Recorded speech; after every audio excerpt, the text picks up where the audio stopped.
So, hey everyone, welcome to the new contributor orientation session AMER, and today is October 21.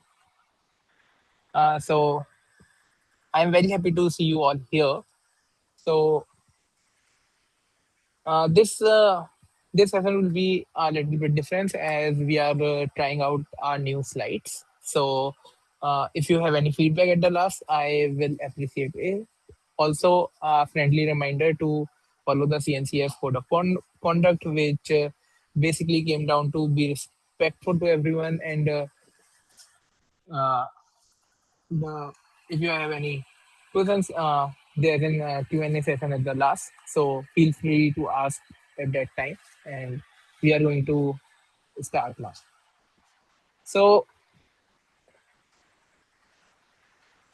as you can see, I have given this one a different title this time. Like uh, here we will be talking about how you can get started within the Kubernetes community, and I know Kubernetes can be very overwhelming at first. Like if you directly go to the GitHub repo and all, and then you can feel like there are a lot of pull requests, there are a lot of features folks are working on, and at first it can seem like a dragon, but it is all about like how you are going to tame it. So we are going to talk about that. So a little bit about me. My name is Arpit Agarwal. I am a contributor at Kubernetes, and by profession, I am a technical writer working in Devtron. So yeah, let's discuss today's agenda first. So like this is what we are going to cover from very basics to what you can actually contribute to. So like stay with me for like next 1 hour, and we will get you started. So first, let's get you introduced to our community. So the Kubernetes community is very big group of people who work together to create and maintain the Kubernetes project. And here are some numbers to give you an idea on like just how big the Kubernetes community is. Now, I have pulled these stats fairly recently, like September 16, 2025. So basically, here you can see that over 97,000 contributors who had made over like 4.6 million contributions, and all these contributions are just being reviewed by 8.4K reviewers. So we will also talk about what a contribution might mean and who a reviewer might be a little later in this presentation. But like here is another visualization, the graph you can see at the right hand side. So this is from the 2023 Kubernetes project journey report, and it basically shows how we have grown from Kubernetes in the beginnings, like in 2014 to today. Like we grew from zero to over 80K contributors in our first 10 years.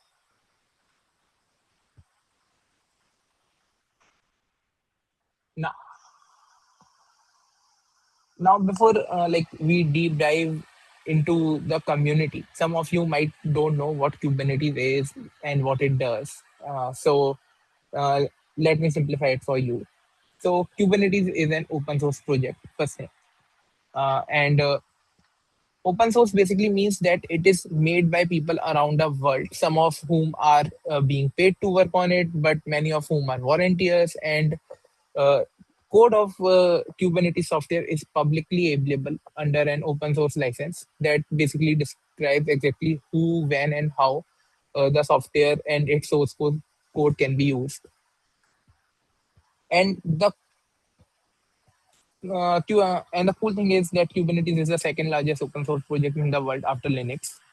And Kubernetes is basically hosted by Cloud Native Computing Foundation. We will be talking about it a little later, but uh, to give you an understanding, if you still didn't get what Kubernetes is, so Kubernetes is basically a container orchestrator. So it basically orchestrates containers, and it basically it basically helps in automating deployments and scaling stuff of containerized application. So let's understand Kubernetes in a bit more detail.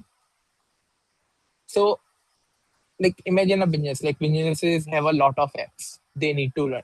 Like they have websites, they have HR payroll applications, they have inventory management application, etc. And to run these apps, businesses also have a lot of computers, or you can say servers. So the thing you are seeing here are actual computers in the server form. So basically, what Kubernetes enables businesses is, so after like implementing Kubernetes, what businesses can do is uh, they are like, hey Kubernetes. So here are our computers that we have, and then here is the app that we want to run on these computers, and we need to run it for us. So uh, basically businesses say that uh, basically businesses tell Kubernetes that Kubernetes can describe various level of detail about how applications need to run or hardware it might need, and like Kubernetes will also run it on a machine for you. And Kubernetes also provides some handy features for managing the applications while it's running. For example, if you want to upgrade to the newer version of the application, Kubernetes help you deploying a new version with like zero downtime or a minimal downtime. Exactly how it does all this magic is what Kubernetes contributor work to maintain and improve every day. So now let's look at the most important part, and that is Kubernetes community structure. So if you want to contribute to Kubernetes, you want to learn about how Kubernetes community structure is. So there are some internal terminologies we use, and there are some things you want to get familiar with. So let's like learn from the start. So as we have discussed that Kubernetes is an open source project and it comes under Cloud Native Computing Foundation. So Cloud Native Computing Foundation, or CNCF, is a non-profit organization with the stated mission to make cloud native ubiquitous. So to that end, they support many open source projects that enable companies to run applications in the cloud. The CNCF provides a variety of guidance and support to its projects, including legal support, code of conduct, and they also help with logos, copyright, and stuff, and much more. So the pyramid you are looking right now, below CNCF represents the structure of the Kubernetes community. So at the top of the pyramid, we have a steering committee, and basically, so basically, steering committee is a uh, committee of 7 members who are basically elected by Kubernetes org members. What is an org member? Say we would be discussing about it a little bit soon. So uh, the steering committee is basically responsible for making decisions and where the project is headed. They ideally do not contribute code, but they are the ones who generally take all the decisions and stuff, all the important ones. And then after steering committees, we have six uh, or working groups. So with a project so large, there are many different concepts within the projects that need unique skills and knowledge. For example, the way Kubernetes nodes run, or the way Kubernetes uh, handle its infrastructure. These both things require folks with different set of skills. So and like you can also imagine like writing the docs for the entire Kubernetes project require a different kind of expertise. So people who work on these specific areas of the project, they gather together, and we call them as special interest groups or SIGs. If you are still confused, you can just simplify it to the team. In any organization, we have a front end team, a back end team, then we have a DevOps team. You can just imagine it's like if so we in Kubernetes we have SIG infra, SIG docs for maintaining docs, SIG node for maintaining node sites of stuff, and then etc. etc. Now, working groups are interesting. So working groups are sort of an healthy collaboration because with the project this wide, there are many occasions where there's a need to collaborate between different SIGs as a particular project or a particular problem require folks with different set of expertise. So working groups are usually temporary, and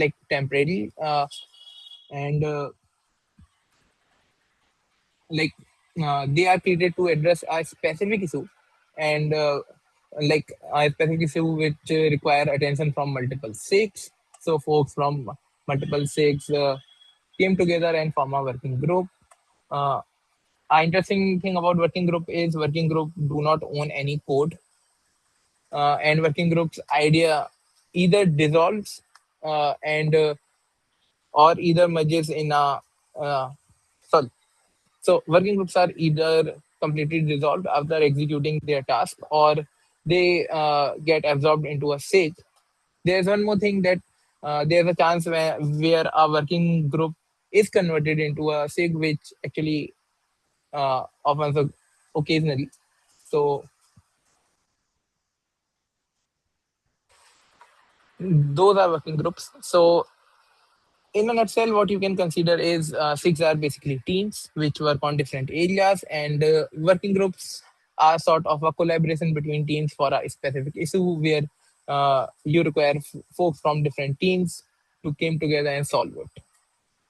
Now, even within a SIG, uh, work can be quite broad in terms of scope, and there can be hundred of contributors into a to a single SIG.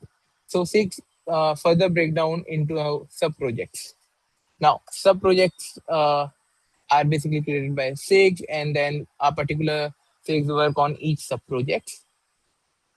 So this is a Kubernetes community structure. Now, currently, we have 24 special interest groups or SIGs and 7 working groups, and we have 3 committees. You can learn more about them by visiting the link. And don't worry, I have a QR code at the last with all the links. So no worries, and I will all and you can also find these slides. Now, as you have learned about the basics of community, Kubernetes communities, how it is structured, let's start exploring where you all fit in and why do you actually want to contribute. Now, one note, think carefully about why do you want to contribute. Uh, why? Because when you are clear about why do you want to contribute, you are able to communicate with other folks what why you want to contribute, and they can help you out with. So there can be many reasons. One is like your job requires it, then you want to grow specific career related skills, or you want to just network and make connections with other professionals, or you just find Kubernetes a cool technology and you want to deep dive into it. And there's one more reason, and this contribute to my side personally. Like I enjoy being part of the community very much. So yeah. Now, what does it mean to be a contributor? Now, the truth is, in a single word, any work you do to support the open source Kubernetes project is a contribution. Even attending this meeting is a contribution. So a couple of things: you can attend community meetings, such as this one. You can ask questions on Slack. You can implement a new feature or part of a feature. You can comment on a CAP, which is Kubernetes enhancements proposal. You can also write a blog post. So these are some of the ways you can contribute. Now, I know when I say any work that you do that supports open source Kubernetes project is a contribution, and that sounds a little bit broad and vague. But this is what helps this project to run. And certainly, like all contributions are not writing code and like making pull requests on GitHub. So, like, you can contribute in many ways. Uh, One thing which I have learned is uh, just communicate with other folks on what you want to learn or what you are doing, and is there an open opportunity, and you can get started with. Now, let's talk about the contributor ladder. So, in the very beginning, we have talked about GitHub or membership, and we have also talked about approvers and reviewers. So, we are going to discuss them right now. So, as you can see, starting at the bottom, anyone can be a contributor. But if you do any of the things mentioned on the previous slide and more, you are already a contributor. And if you contribute to the community in any way, then you might what we call a non-member contributor. This means that you pop into small community work and contribute likely in small disconnected ways. But if you want to really get involved in with the community, you might want to go for an org membership. Now, an org membership basically refers to a member of the Kubernetes organization on GitHub. Being a org membership gives you higher privileges to interact with the tools contributors use to do their work, like our Prowbot in GitHub, which helps us apply labels and configure issues using GitHub commands. Having org membership is also a sign that you are active, engaged contributor who intends to contribute in more structured ways within the community. That is basically you are not just picking up single issue or asking a one-off person. You are probably developing expertise in a certain area of the project. You might be contributing to one or more sub projects or six in consistent, in measurable ways. So you will be ready to become a Kubernetes org member when the contributors you work with regularly are when the contributors you work with regularly are familiar with your work and will vouch for you as sponsors on your request for membership. So generally, an org membership required two sponsors, and these two sponsors uh, can these two sponsors has to be existing or members. Generally, they are 6 years within the same whom you are involved with. So yeah.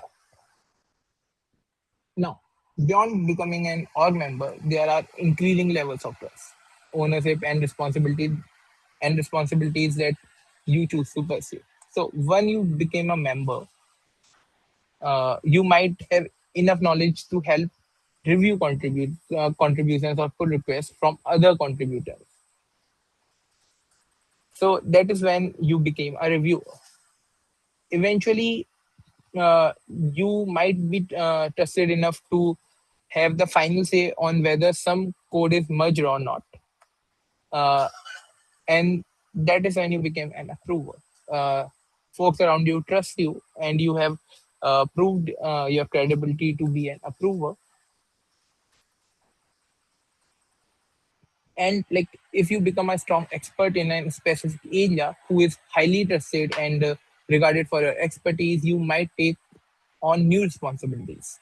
You might become the person others came to with questions on a specific area, or you might want to lead uh, things like try sessions or other works in that particular area. At that point, you might be a sub project owner.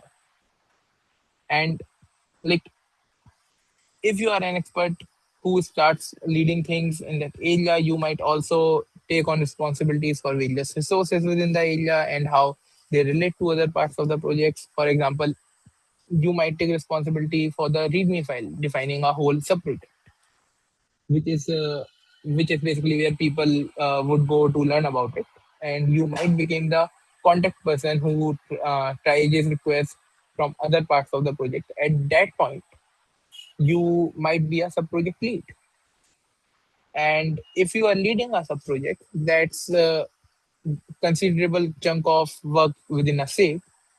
You probably interacting and collaborating with leads of other sub projects, and you are probably uh, developing a pretty strong sense of the mission objectives and ongoing work of the SIG as a whole.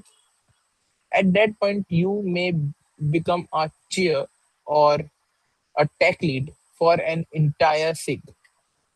That means you will become the person of contact for the SIG. Anything regarding the SIG, people will be reaching out to you because you are the SIG chair or tech lead. Now, if you remember our community structure diagram from earlier, you might wonder if becoming a member of the steering committee would be a next step. But uh, steering committee, like getting into steering committee is an elected position, so you can actually run for steering at any point past org membership. So basically, if you are a GitHub org member, which is if you look according to this ladder, that is, if you are a member, you can run for steering election, but you will be more likely to get elected the better other contributors know you and your work. So that is about the contributor ladder. Now, how to start contributing. And now, as you know, the basics of the community, how it is structured, and you also know the like the different stages of contributor ladder. So you might be wondering now, okay, how do I start contributing? Now, the simplest way to do it is just join a SIG. And for joining that, you need to first join the Kubernetes Slack. So after joining the Kubernetes Slack, the fastest way to start contributing is joining a SIG. Now, also you can join the KDev mailing list. This is the official Google group for Kubernetes. Now, you might be wondering on how you will decide how to join a SIG, because when you join the Kubernetes Slack, there are a lot of SIGs. Now, how will you figure out where your interests lie, and how do you join a SIG? And that is where we have our okay. So first thing first, if you have some specific expertise and you already have a SIG in mind, you can just join a SIG and ask folks. These are some of the examples. So basically, when I joined the community, I started with writing blog posts and I reached out to people. So these are some examples how I did it. Uh, and this is my very first message to the SIG Contribex.com chair that I want to write a blog, and this is back in 2022. So one thing folks always reply as Kubernetes is a global community, we have to deal with a lot of time zones, and that might cause and delay in a reply. But that does not mean that folks do not want to reply or something. But uh, they are busy with their work, so replies sometimes can get late, but you will always get a reply back. Now, coming back to the point on how you will decide a SIG. So let's actually have a live demo on it. So let me change my screen.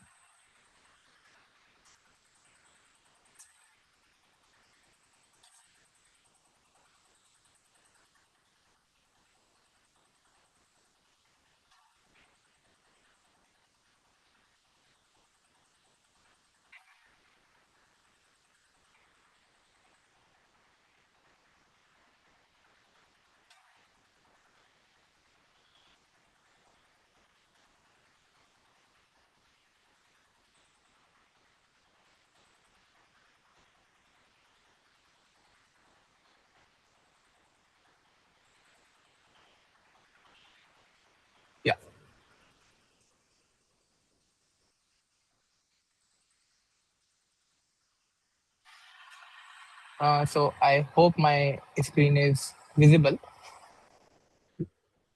Can anyone of you confirm? Yep, it's Yes. shared. Yeah. So this is the Kubernetes.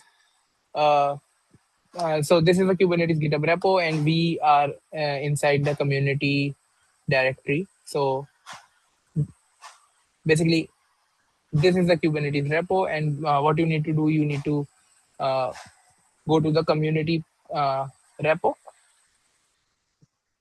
and now what will happen is you will find the folders for every sig, every working group out there.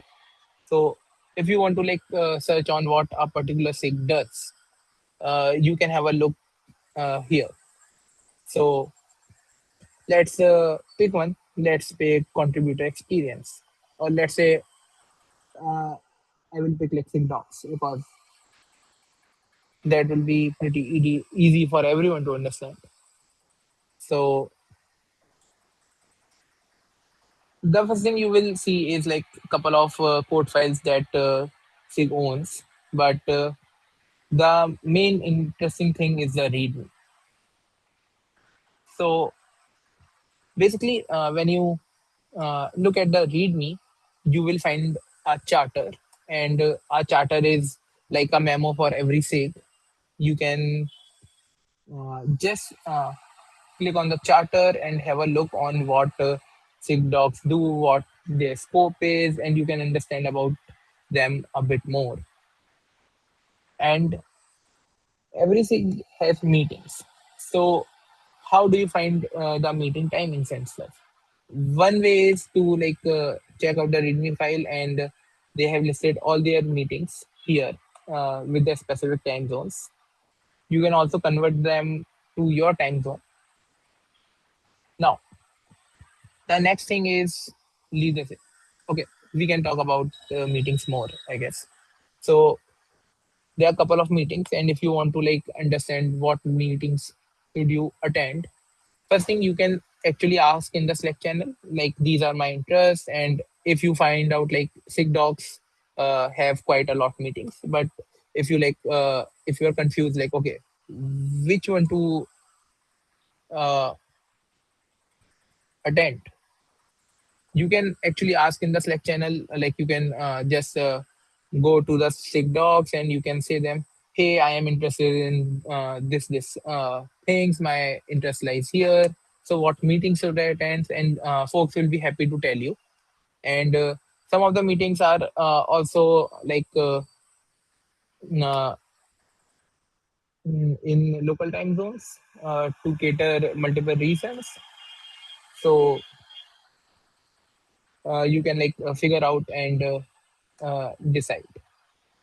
Now let's move on to the leadership. So after in the readme you will find the chairs, and as I have told you, chairs are like in a sig they are at the topmost position, and these are generally the folks you want to uh, these are the folks uh, whom maximum folks from other six reach out to, and we have technical leads as well.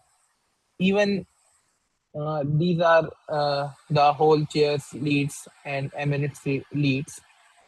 Also, generally, we have specific GitHub teams. Now, GitHub teams are literally nothing, just they are like if you are working on a particular sub project, you will be get involved with a particular team. So, for example, Kubernetes blog maintainers have a different team on GitHub. Now you can also join the specific SIGDocs mailing list, and you can also have a look at open community tools, PRs, and you can actually research and talk about it in the SIGDocs channel. Now, if you are curious to know like what sub projects this SIG owns, that is also there in the README file itself. And as you can see, for SIGDocs own Kubernetes blog. They also own the localization projects, which is essentially localize the Kubernetes documentation in as many languages as possible. and then we have the reference docs, and then we have the Kubernetes website as well as a project. So if anyone wants to work on any one of these, they can certainly reach out to folks from SigDocs. So this is one example of the repo walkthrough. Uh, in a similar way, you can like deep dive into any sig folder and have a look on how it does. Let's take one more example, sig network. So let's say you want to contribute to sig network, or like you have networking skills and you are interested in contributing to sig network. So same, you can find out a charter, you have sig network different meetings, then now you know uh, what are the folks to reach out to if you want to get started. And these are the different GitHub teams. These are the PRs which are open right now. You can join the mailing list. And then uh, SIG also, as I told you about working groups. So uh, SIG network is involved in a couple of working groups, and these are those. So if you want to like work on a very specific area, then you might want to join a working group instead of a SIG. And then again, we have the sub projects which are owned by SIG Network. So in case you are interested in a particular project, you can look into it, you can explore it, and then you can get started with it. So this is the SIG repo walkthrough. And let's get back to our slides.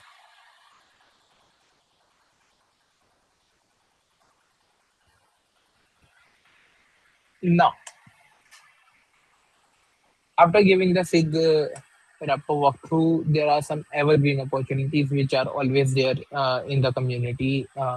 Most SIGs have meeting note taking available, and I know it sounds like not interesting in the very beginning, but from my experience, if you start taking notes in meetings, you will get a hack of what is going on in a particular SIG. So taking meeting notes can be a very important contribution in the beginning if you are just beginning your contributor journey. And as you know, no experience required. And then we have SIG docs where you can always review PRs. And then SIG docs also have a new contributor meet and greet, which happens every first Tuesday of the month at 10:30 UTC. You can again check out the SIG docs README file there. And then we have SIG contribacks. So we have Sage Spotlight blogs. So if you want to write a Spotlight blog, just hop into Sig Contribex Comms channel, and just you can ask publicly about that you are interested in writing a blog, and we will help you out. And then if you want to contribute like in person, then we have Kubernetes contributor summit stuff, so you can apply for it. But this thing require membership, so you need to have org membership for this. And again, Really, I can pop in and talk about those if the cat will let me. yep. So we have the Q&A. Just if anyone want to have the link to the slides or any link in the slide, this is a QR code you can scan and have all the links. I will also share the slide deck. And then, Sorry. thank you very much. Yeah, and then we are open to Q&A. Can you bring back the QR code again, please? Yeah, why not? Arpit, I was going to talk about the SIG Contribex opportunities. Just wait a second. Let me bring back the QR code for you.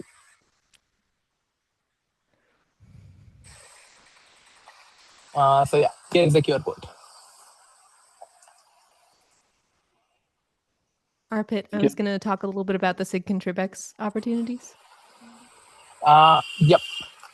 Please go ahead. Hi, everyone. I'm Caslin Fields, and I'm one of the co-chairs of the Special Interest Group for Contributor Experience and also a co-lead of the Contributor Com sub-project, where we have the Spotlight blog series. I don't have host. I would share some additional slides. If you want to make me co-host Arpit, I can do that. The Spotlight blog series from the comms team is currently on hold because we don't have enough blog reviewers. So if you're out there and you're like, I could read something and give someone feedback on whether it makes sense, we would love to have your help. That is a project out of SIG Docs typically. Docs owns the blog reviewing process. We do some of it within comms, but the You area are a where we co-host, really need Casey. the most help. Huh? You are a co-host. You can Oh, share thank your you. screen. Let me stop Cool. my screen share. Yeah, the area where we really need help is with SIG Docs in blog reviewing, as is shown off here. Also on the summit staff, we used to run Kubernetes contributor summits at KubeCons, which were much more involved. We've switched to maintainer summits, which is a slightly different format of contributor event that we run at KubeCons. And we need a lot less help with it. So there's not as many opportunities to help with this event stuff. But if you're really interested in helping with event stuff, please let us know. We do still need some help with that. And then there's also one other new thing that I wanted to call out. SIG Architecture reached out to us a couple weeks ago saying that they really need some help. Oh, no, wait. This was not the one. But SIG Architecture has said that in the past. This one? Yes. I think it was this new SIG API machinery one. They reached out to us a couple weeks ago saying that they need some help. They have meetings on the first Tuesday of each month. The next meeting will be November 4th. They have some help wanted good first issues that they want to point you all at. There's some slides that you can review so that you can learn more. There's a Kubernetes enhancement proposal. So they're asking for help with a feature that's looking to go into a future edition of Kubernetes. And you can ask them questions on their Slack channel at SIG API Machinery Dev Tools. So if you're interested in helping out SIG API Machinery, they have a need for help right now. And I'll make sure that these slides are also available to you all. I'll share the link now. Thank you, Arpit. And questions. Feel free to ask us any questions you have.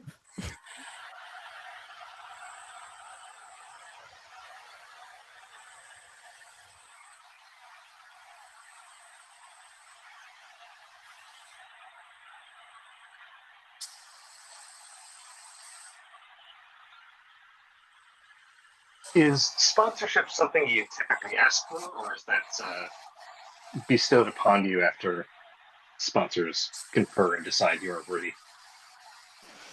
Yes. So you're talking about org membership, right? Yes. Believe it or not, there are actually other forms of sponsorship that come up in the community. An interesting thing I learned about the steering committee is that one thing they do occasionally is help folks with sponsorship for visas if they're changing countries and they need validation that they have technical skills to apply for certain types of visas. Anyway, for org membership, yes, it's all about making sure that the folks that you work with within the community know you and know that you're going to keep doing good work. And so they'll vouch for you as, yes, this person needs those additional privileges that come with having org membership. So you should make some friends before you go for org membership. We usually let folks know in the comms group that we're happy to support them. But it's incumbent on you to pursue that actively. For the most part, ideally, the leads of whatever group you're working with should be like, hey, you know what? You should really go for org membership. You've got all of the stuff. You should do that. We try to remind the SIG chairs to do that periodically, but they often don't. So if you keep an eye on it, all the better. Great. Thank you. Yeah. Thank you for asking.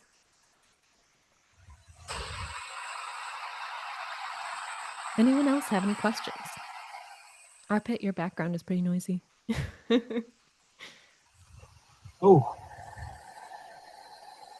noisy as in terms of video quality or audio quality? Audio. Oh, Wind or Diwali excitement or something.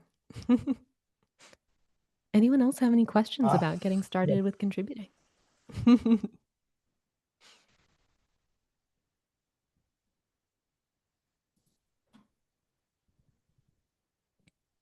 If there are particular areas that you're interested in, as a contributor experience co-chair, I know a lot of various areas of the project, so I might be able to give you advice.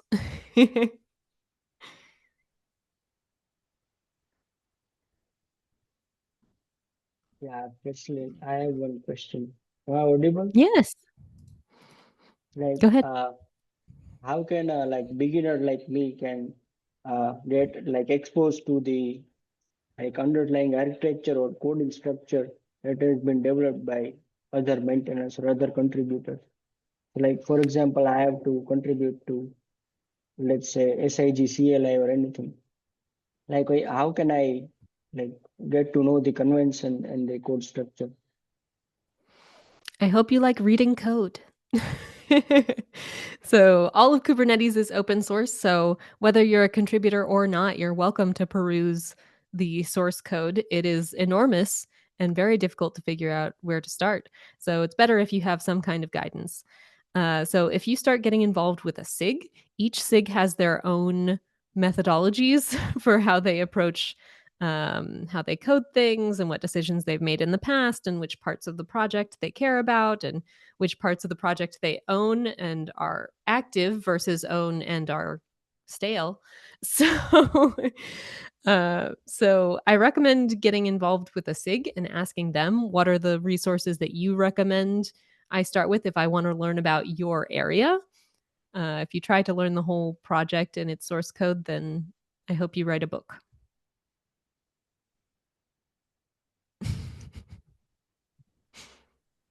Yeah, thanks. Also, like what you can do is when you go to that readme file, or even in any SIG. I am just taking an example of SIG CLI as you told. So you will find the meeting notes as well.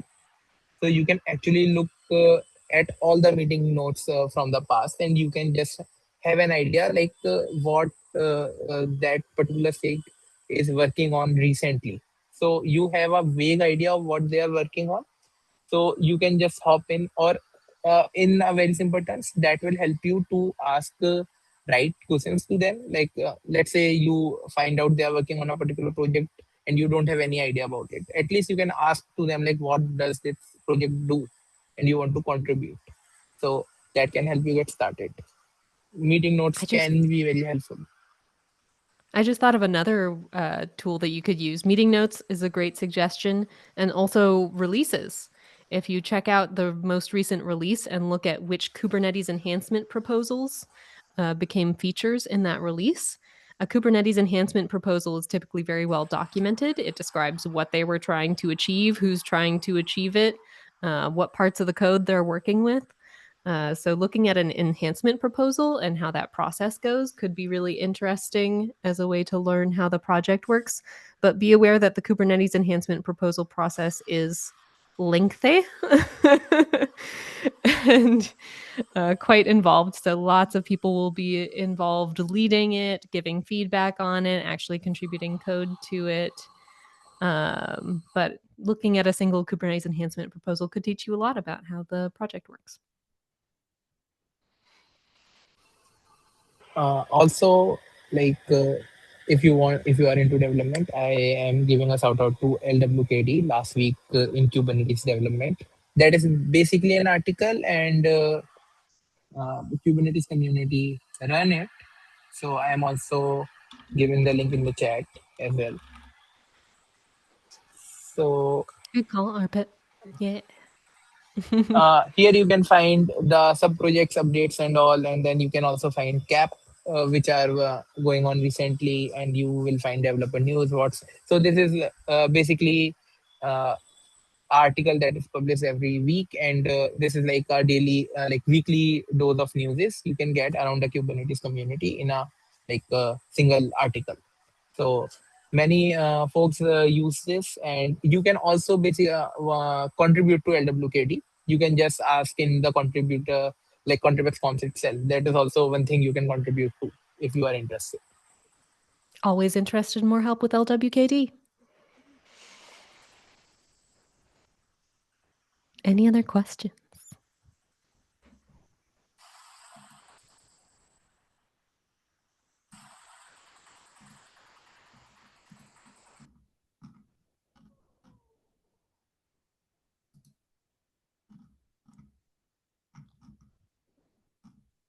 If not, I hope that you've enjoyed learning with us today and found some new resources. If you have any questions, please feel free to ask on Slack.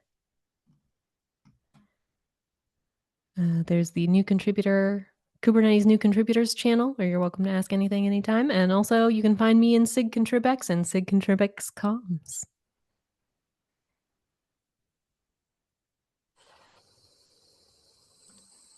So Thanks I for will joining.